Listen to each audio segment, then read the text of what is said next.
Welcome back to my channel. If you're new here, make sure to hit that subscribe button and ring that notification bell so you don't miss out on any future uploads. Episode 3, Ang Unang Hakbang. Handa na si Anya.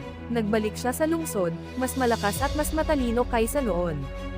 Ang kanyang unang hakbang ay ang paglapit kay Gabriel at Trisha, hindi bilang ang dating Anya na walang muwang at mapagmahal, kundi bilang isang babaeng may determinasyon at handang makipaglaban para sa kanyang karapatan.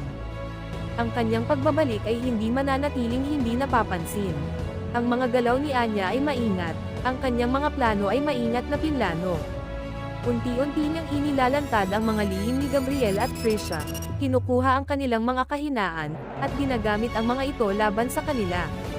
Ang paghihiganti ni Anya ay hindi isang simpleng pagganti, ito ay isang maingat na plano na naglalayon na sirain ang kanilang buhay gaya ng pagsira nila sa kanya.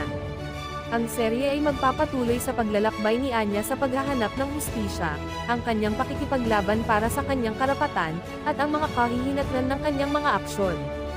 Ito ay isang kwento ng pagkakanulo, paghihiganti, at ang pagbabago ng isang babae mula sa isang biktima tungo sa isang mandirigma. Itutuloy.